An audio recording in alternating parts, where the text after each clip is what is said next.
আমি নেতাজি সুভাষচন্দ্র বসু তার জীবনী একটা বই দেখলাম, একজন জ্ঞানী ব্যক্তি তার জীবনী লাগছেন। ওটার মধ্যে দেখলাম যে নেতাজি সুভাষচন্দ্র বসু এই ভারতীয় একজন নাগরিক ছিলাম, যে ব্যক্তি দেশের জন্য এত বেশি মেহনত করছেন, দেশ শাসন করতে গিয়া, দেশ স্বাধীন করতে গিয়া বহুত লড়াই করছেন। কিন্তু নেতাজি সুভাষচন্দ্র বসু শিক্ষা অর্জন করতে গিয়া দেশ থেকে বাইরা দেশ গিয়া তেন জ্ঞান অর্জন করছেন। আমরা দেশ বেশিরভাগ ডাক্তারি পড়িতে বাইরা যায় নলারানি, আরও বিভিন্ন সিস্টেমের পড়িতে সময় কেউ পিএইচডি বাইরা গিয়া করডা, কেউ অনার্স গিয়েও বাইরা করডা। বাইরা পড়িলে সার্টিফিকেটের একটা ভ্যালুও থাকে, চাকরি বড় জলদি হয়ে যায়। এর জন্য তাই বাইরা পড়াশোনা করছেন। তখন তান পক্ষ থেকে একটা বক্তব্য দিছেন, কইলাম যে কোনো ধর্মের মানুষক, প্রত্যেক ধর্মর মানুষে তার ধর্ম ব্যাপারে জ্ঞান থাকা দরকার, তার ধর্ম গ্রন্থ ব্যাপারে জ্ঞান থাকা দরকার। যদি থাকে না তাহলে ই মানুষে দুনিয়ার জমিনের মধ্যে দাঙ্গা করব, ফসাদ করব, লড়াই করবই না, করেননি না। এইভাবে কিছু কিছু জায়গায় দেখা যায় যে বা যারা ভারতবর্ষে বিভিন্ন জায়গায় বিভিন্ন স্তরের জায়গার মধ্যে দাঙ্গা লাগায়, ফসাদ করে, এরারে তদন্ত করে দেখা যায় এরা এমন ভিতরে তারার ধর্ম ব্যাপারে জ্ঞান নাই, ধর্মগ্রন্থ ব্যাপারে তাদের কোনো জ্ঞান নাই। এর জন্য তারা এই দুনিয়ার জমিনের মধ্যে মানুষের মধ্যে বিভাজন সৃষ্টি করে, দাঙ্গা সৃষ্টি করে, ফসাদ সৃষ্টি করে। যার জন্য আমরা ইসলাম ধর্মের ধর্মীয় গ্রন্থ হইল গিয়া কোরআন। এই কোরআন শরীফের মতো আজিম কিতাব পৃথিবীর বুকে আর কোনো কিতাব নাই। এই কিতাবের মতো দুনিয়ার জমিনের মধ্যে আরেকটা কিতাব খেও বানানি খেওয়ার পক্ষে সম্ভব নয়। এত আজিম একটা কিতাব। যেমন তার একটা উদাহরণ, আমরা ইসলাম ধর্মের মানুষ যারা আছি, আমরা বিভিন্ন সিলেবাস অনুযায়ী সেই ধর্মগ্রন্থের শিক্ষা দেওয়া হয়। আমরা মুসলমান, যদি কোনো মুসলমান ভাই, যদি আপনার পরিচিত কোনো ভাই বন্ধু যদি তখন সনাতন ধর্মের, বলে বাইরে তোমার ধর্মগ্রন্থ থাকি তুমি সামান্য পড়িয়া শোনাও চাই, আমি কমেন্ট করি আর না। এইভাবে দেখবা প্রায় 70 জন সনাতন ধর্মের ভাই যারা আছে, তাদের ধর্মগ্রন্থ থাকি পড়িয়া শোনানি সম্ভব নয়। যদি কোনো খ্রিস্টান ধর্মের মানুষরা যদি প্রশ্ন করেন, বলে ভাই তোমার ধর্ম হইল বলে খ্রিস্টান, গ্রন্থর নাম কি? বলে বাইবেল। বলে তোমার বাইবেল থাকি একটা পাঠ বা একটা অধ্যয়ন পড়িয়া আমার দেখি শোনাও। দেখবা খ্রিস্টান ধর্মর ভাই যারা আছে তারা 70 জন 80 জনে তাদের ধর্মগ্রন্থ থাকি পড়িয়া শোনানি সম্ভব নয়। যে কোনো ধর্মের মানুষে যদি ইসলাম ধর্মের কোনো মানুষে যদি প্রশ্ন করে, বলে ভাই তোমার ধর্মগ্রন্থের নাম কি? বলে কোরআন। বলে কোরআন থাকি দেখি আমার সামান্য পড়িয়া শোনাও চাই। আমার মুসলমান ভাই বোন যারা আসন, পূর্ণ কোরআন শরীফ যদি পড়া জানেন না, পূর্ণ কোরআন শরীফ পড়া যদিও জানে না, তবে প্রত্যেকে পড়া জানন কতটুক পর্যন্ত, আর না হয় কোরআন শরীফের কিছু তিলাওয়াত জানন। সমাজ কম সূরা ফাতিহা থাকি ইজাজুল জিলা পর্যন্ত তিলাওয়াত জানন। জানন না কই যায়? সব মুসলমানে জানন। তার কারণটা কি? বলে সেই কোরআন ডে বিভিন্ন সিলেবাস অনুযায়ী শিক্ষা দেওয়া হয়। একটাই থাকছে গে সবাই মক্তব, সকালবেলা যেন বাচ্চারা রে ইমাম সাহেব যেন শিক্ষা যেটা দেন, এটা হইল বড় গুরুত্বপূর্ণ সবাই মক্তবর শিক্ষা। আমরা মনে করি, মনের ধারণা হয়তো কোনো ইমাম সাহেব পড়াইতে মসজিদর পড়া, মসজিদর পড়ার মধ্যে ইলমে ফেকা আছে, ফেকার অসংখ্য মাসলা আছে। মসজিদর পড়ার মধ্যে অনেক আহাদিস গুলা আছে, অসংখ্য মাসাইল গুলা আছে। আর মসজিদের মধ্যে ইমাম সাহেব যেন সকালবেলা বাচ্চাদের শিক্ষা যেটা দেন, এটা বহুত বড় আমরা ইসলাম ধর্মের শিক্ষা প্রতিষ্ঠান। কোনো বাচ্চা যদি সকালবেলা পড়ে না, তারা স্কুলে দিলেন, মর্নিং ক্লাস স্কুলে আরম্ভ হয়েছে, দেই নারী বাচ্চারা যদি ইসলামিক শিক্ষার আরম্ভনির প্রথম শিক্ষাচার যদি দেন না, সে একবারে বরবাদ, ধ্বংস হইব, নাস্তিক হয়ে যাব। এর জন্য বিশেষ করিয়া একটা সিলেবাস পাইলা সবাই মক্তব, ফরজ, ওয়াজিব, সুন্নত, মুস্তাহাব ওগুলা শিক্ষা দেওয়া হয়।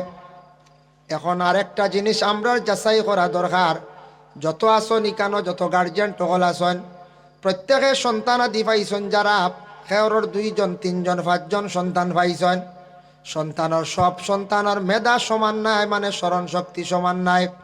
আপনার তিনজনে ফোড়া বেশি পান, স্মরণ শক্তি আর শক্তিটা বালা, এর মধ্যে একটা বাচ্চা ফোড়া পায় না।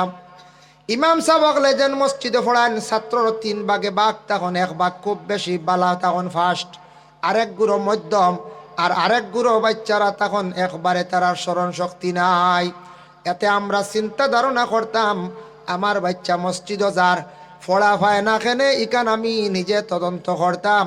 শিক্ষা প্রতিষ্ঠানের ইমাম সাহেব যেই নাচন, মিয়া সাহেব যেই নাচনি, শিক্ষকরে আমরা দোষারোপ করতাম না। আমরা কোনো সময় দোষারোপ করি আমার মসজিদের মিয়া সাহেব কিতা ফোড়ায় আমরা বাচ্চাগুর ফোড়া অগ্রসর না ওলা হই না। স্কুলের ঠিক তেমনিভাবে যান, কলেজ ইউনিভার্সিটি মাদ্রাসাতে যান, প্রত্যেকটা ছাত্রর এইভাবে মেধা তাকে 3 ভাগে বিভক্ত। এর জন্য আমরা যাচাই করতাম কোনো বাচ্চা যদি ফোড়া পায় না, তাহলে মা বাবা দোয়া করক্কা বেশি করিয়া। মা বাবার দোয়া আল্লাহর দরবার কবুল মুস্তাজাবুদ দাওয়া, মা বাবার দোয়ারে আল্লাহ ঘুরাইয়া দেনা। আপনার বাচ্চা ফোড়া পার না, আপনার বাচ্চার জন্য আপনি দোয়া করক্কা। এই কোরআন শরীফে আরেকটা সিস্টেমে শিক্ষা দেওয়া হয়। ইকানো যেন হাফিজিয়া মাদ্রাসা আছে, কোরআন শরীফে শুধু হিফজ করানি হয়, মানে হাফিজ চাপ বানানি হয়। আবার সেই কোরআন শরীফে শুদ্ধ করি পড়ার জন্য কারিয়ানা মাদ্রাসা আছে, রমজান মাসে বিভিন্ন জায়গায় কারিয়ানা পড়ানি হয়। আবার আরেকটা সিলেবাস অনুযায়ী শিক্ষা দেওয়া হয়। সেই কোরআন শরীফের অর্থ, কোরআন শরীফের তফসির বুঝার জন্য খারিজিয়া মাদ্রাসা আলিমানা বিভাগ যেটা আছে, 60টা সিস্টেমে 60টা সিলেবাস অনুযায়ী আমাদের ইসলাম ধর্মের মহাগ্রন্থ সেটারে শিক্ষা দেওয়া হয়। এর জন্য আমরা প্রত্যেক মুসলমানরা কোরআন শরীফ পড়া জানি না ইলা কোনো মানুষ আসেনি কোরআন শরীফ পড়া জানি না, খুব কম, যেন জানেন না এন বড় কম বক্ত ওলা রানে কঞ্চে, বেশিরভাগ জানি কিন্তু বাদে একগুড়ে বুলিও গেছি, সবে কোরআন শরীফ পড়া জানো। এই কোরআন যদি কেউ জ্বালাইলায় কোরআনের ক্ষতি করতো কতখান করছেন, তান বরংস ক্ষতি হইব, কোরআনের কোনো ক্ষতি হইত নাই।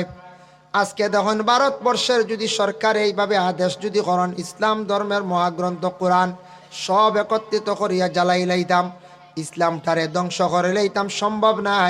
এইভাবে হোক না, এইভাবে ওইতো না, কোনোদিন ধর্মের উপর আঘাত করার যাইতা নাই, ধর্মগ্রন্থের উপর আঘাত করার যাইতা নাই। তবে যদি এইভাবে যদি কোনোদিন কোরআন শরীফ একত্রিত করিয়া জ্বালাইলেন, সেই কোরআনটা মিটানি সম্ভব হইত নাই। আল্লাহ কোরআনের মধ্যে ঘোষণা করছেন, ইন্না নাহনু নাযালনা যিকরা ওয়া ইন্না লাহু লাহাফিজুন। আমি আল্লাহ কোরআনটা অবতীর্ণ করছি, নাজিল করছি, সেই কোরআনের রক্ষণাবেক্ষণকারী হইলাম কি আমি আল্লাহ, সেই কোরআনের হেফাজতকারী হইলাম আমি আল্লাহ। কোরআনের হেফাজত আমি আল্লাহ করি লাইছি, সেও যদিও করো না। কিন্তু হায়াতুল হায়ওয়ান কিতাবের মধ্যে আল্লামা কামাল উদ্দিন দমিরি রহমতুল্লাহি তাআলা আলাইহি একজন নবী সম্পর্কে একটা ঘটনা আনছেন। একজন নবী আসলা, যে নবীর নাম আসলো হজরতে আজিজ আলাইহিস সালাতু ওয়াস সালাম রে আল্লাহ নবী হিসাবে দুনিয়ার জমিনে পাঠাইছিলাম। 40 বছর যখন তার বয়সটা হলো, তান ঘরে একজন মহিলা আসলাম, যে মহিলার বয়স 20 বছর হইছে। ও সময় আজিজ আলাইহিস সালাতু ওয়াস সালামের ইন্তেকাল হয়ে যায়।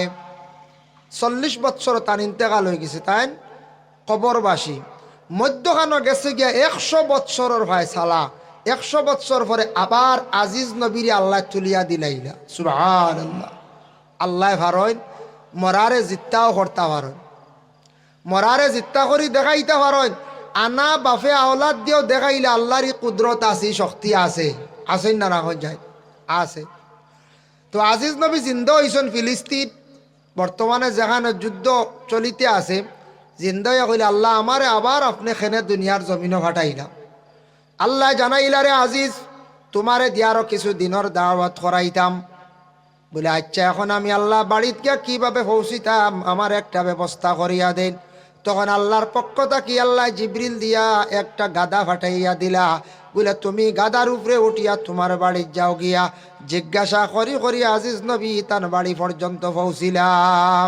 গিয়া তখন বৃদ্ধ একজন মহিলা, ও যারে 20 বছর তুইয়া গেছলা, মাঝখানে 100 বছর 120 বছর হয়ে গেছে।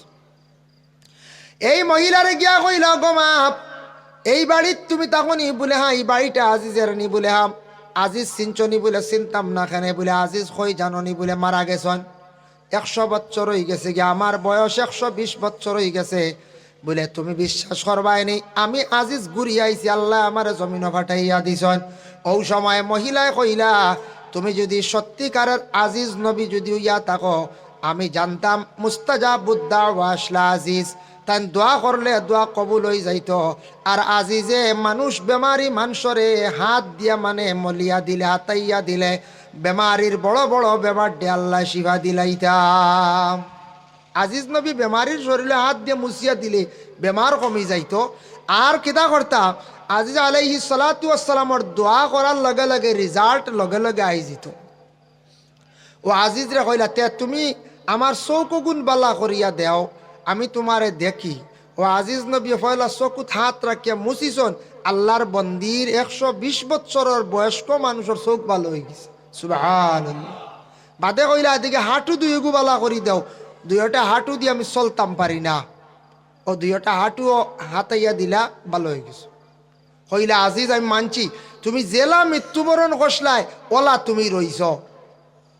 আবার ও কিতাবর এক সাইটও লেখছেন ছোট্ট করিয়া হাসিয়ার মধ্যে লেখছেন মানুষ যেইভাবে মারা যাইব সেইভাবে কিয়ামতের দিন উঠিব। আমরা ভাইয়ান মুসলমান হিসাবে মুসলমানি পরিচয়টা আপনার আমার থাকতো। হজরতে আদম আলাইহিস সালাতু ওয়াস সালাম রে আল্লাহ সৃষ্টি করিয়া বেহেশতর মধ্যে রাখলাম। বগবি কিতাবর মধ্যে লেখছেন 40 দিন পরে মা হাওয়ারে আল্লাহ সৃষ্টি করলা। আর হাওয়ারে আদমর সামনে হাজির করতে সময় টোটাল 62টা জেওরাত পরিধান করাইয়া হাওয়ারে আদমের সামনে আল্লাহ সুবহানাল্লাহ 62টা জেউর। আদমে কইলা আল্লাহ আমার তো কোনো সুন্দর নাই সারা সুন্দর দিলাইলা হাওয়ারে আল্লাহ কইলা তোমারে সুন্দর দিয়ার। ওই সময় আদম আরাম করছেন ঘুমাইছেন রেস্ট লইছেন ঘুম থাকি উঠিয়া দেখেন আদমর মুখ দাড়ি ফুটি গেছে গিয়া। সর্বপ্রথম বেহেশতর মধ্যে আদমর সৃষ্টির পরে 41 দিনের দিন আদমর মুখের মধ্যে প্রথম দাড়ি ফুটিছিল। ওই সময় আদম খুশি হইয়া কইলে আল্লাহ আমার মুখ যে সৌন্দর্য দিছ দাড়ি দিছ আর আমার কোনো সৌন্দর্যের প্রয়োজন নাই। হজরতে আদম খুশি হয়ে গেছেন এর লাগি পুরুষের সৌন্দর্য হইল মুখর দাড়ি দিয়া। আবার বগবি কিতাবের মধ্যে লেখছেন আদমর দাড়ি ফুটিছিল পুরুষের সৌন্দর্য দাড়ি। আর এই বিশেষ করিয়া দাড়িরে রাসূলুল্লাহ খুব বেশি গুরুত্ব দিছেন। দাড়ি লইয়া যারা মারা যাইবা কবরবাসী হইবা কিয়ামতের দিন তাদের মুখের মধ্যে দাড়ি থাকব। এরা নবীর উম্মত বলিয়া পরিচয় থাকব। যাদের মুখে দাড়ি থাকতো না কিয়ামতের দিন তাদের আলোক করিয়া রাখা হইব। বন্দারে তোমার তো মুখ দাড়ি নাই যে নবী ফাইসলা এই নবীর আদেশ তুমি মানছ না এই সুন্নত রে তুমি মানলাই না। সর্বপ্রথম আদমর দাড়ি ফুটিছিল দাড়ির উপরে তুমি এখানে গুরুত্ব দিলে না। তুমি তো মুসলমান বলিয়াও তোমার পরিচয় হওয়া যান না। এর লাগি বাবা সে কোন সময় মারা যায় দয়া করিয়া আস্তে আস্তে সারায় দাড়ি রাখা আরম্ভ করক্কা নবীর সুন্নতের উপর আমল করক্কা। আচ্ছা দিলেই বা আপনারা বকা সিন্নি দেব ওই জীবন আর 10 মিনিট পরে সিন্নি রেডি করিয়া করে তা কি আফা আর আনামাতি বইয়া সিন্নি লইলিবা দিলেই বাঘে দিয়া বুঝবাই আর সারার কষ্ট আতে আতে সিন্নি লইবা সিন্নি লইয়া রেডি হকা। ও আজিজ আলাইহিস সালাতু ওয়াস সালাম কইলা আমি তো আমার সিনচনি বলে সিনছি। ও কইলা আজিজ তোমারে তো আমরা মানছি মারে আমি মানছি হকলে মানতো না। তুমি মজমুআত যাও বড় মহফিলে যাও গিয়া মানুষরে কও তুমি আজিজ মানছে বিশ্বাস রক্ষা। তখন তাই বনি ইসরাইলর কৌমর মধ্যে কৌম গিয়া কইলা ও কৌমবাসী হল আমি আজিজ নবী ঘুরি আইছি তুমি তাই মানবাইনি। তারা কইলা মানতাম কিলা এখন মানুষ তো ঘুরি আইন না ঘুরি আইন নকল চাই খেয়রর দাদা বাপ মারা গেছেন ঘুরি আইসলানি কোনো দিন আখতা যদি দাদা ঘুরি আই না এখন নাতি আমি তোমার দাদা রেব আপনি জাগা দিবেন জাগা যদিও দেইনু তে কইবা খাও র ইটা জাগা উগাইতা সব নামজারি করে লিছি আমরা কইবার আনি ইটা সব বাটিয়া আসছি তা বাটুর বইতায় না। আজি যে কোয়ার পরে হেরা কইলা আচ্ছা ঠিক আছে মানলাম কিতার লাগি তোমারে আবার আল্লাহ দিলা? বলে আল্লাহ দিছন আমারে দিনের দাওয়াত দিতাম। বলে কিতা দি দিতা? ইলিম আসেনি। বাদশাহ বুখত নসর বাদশাহ সব তওরাত কিতাব জ্বালাই বেলাই দিছে। তওরাত কিতাব মুসা নবীর যেখান নাজির সারা জ্বালাই লিছে, এখন কোনো কিতাব নাই। আপনি দেখি সত্য নবী হইলেও কিতাব ওখান নাজিল করো, বুধ পাইছেন খালি পরীক্ষা। আজি আলাইহিস সালাতু ওয়াস সালামে আল্লাহর দরবারে আরজ করেন, কই নাই আল্লাহ রব্বুল আলামিন আমি কি দিয়ে দাওয়াত দিতাম? আমার তো তেমন এখন ভিতরে ইলম নাই, কিতাব নাই, সারা বুখত নসর বাদশাহ জ্বালাই লাইছে। ও সময় তান দোয়া কবুল হইছে, তান তো মুস্তাজাবুদ দাওয়া।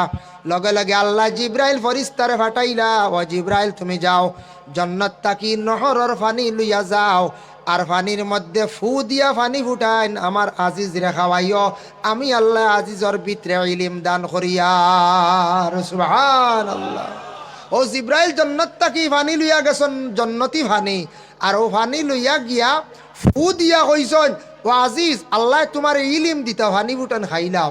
ও তাইন যেমনে খাইছন, খাওয়ার লগে লগে আজিজ এখন আগে তো কোনো কিচ্ছু আমার ভিতরে তেমন আসলো না, যেমনে পানি খাইলাম, পানি খাওয়ার লগে লগে দেখি আমার ভিতরে আস্থা তওরাত কিতাব ঢুকি গেছে, এখন আর আর আমার অজানা কিচ্ছু নাই। সুবহানাল্লাহ। ফু সর্বপ্রথম খেয়ে দিসলা, আরম্ভ করসলা। জিব্রাইলে ফু দেখানি আরম্ভ করছো, ফু দিন নানি মানুষের উপরে, পানির উপরে ফু দিসলা জিব্রাইলে দুইবার। একবার দিসলা পানির মধ্যে আজিজরে ফু দিয়া খাওয়াইসলা পানি, আর একবার মরিয়মের উপরে তাই ইশারা কষলা, ফু দিসলা। মরিয়ম গর্ভধারণ হইছন, এর লাগি দেখছন নানি কোনো মহিলা যদি সন্তান পাই না, ভালো ভালো আমল করার লাগি আলিম অকলে কইয়া দেন, সুফি অকলে কইয়া দেন, পানি ফড়িয়া খাওয়াইন, মহিলা অকল গর্ভধারণ করয়। যার জন্য বিশেষ করিয়া হজরতে আজিজ আলাইহিস সালাতু ওয়াস সালামর ভিতরে কিতাব দেওয়া হইল তওরাত। দেখো কা বুখত নসর বাদশাহ কিতাব মিটাই তো মারছে না, এর জন্য বিশেষ করে আল্লাহর বন্দেগান কোরআন দুনিয়ার জমিন তাকি মিটানি সম্ভব হইত নাই। কোরআন দুনিয়ার জমিন তাকি মিটতো নাই, খেয়েও মিটানি খেওরের পক্ষে সম্ভব নাই। ও নবীজি একদিন কইলেন, ও সাহাবীরা শোনো, এমন এক যুগ আসবে, এমন এক সময় আসবে কিয়ামতের নিকটবর্তী, মানুষের দুনিয়ার জমিনের মধ্যে এমন অবস্থা আরম্ভ করব, ইলিম মানুষে ছাড়ি দিব, ইলিম আস্তে আস্তে উঠি যাইব। ইয়াকুলু ইন্না মিন আশরাতিস সাআতি আন ইয়ারফা'আল ইলম। আল্লাহর রাসূল ফরমান আস্তে আস্তে জমিন তাকি ইলিম উঠা আরম্ভ হই যাইব,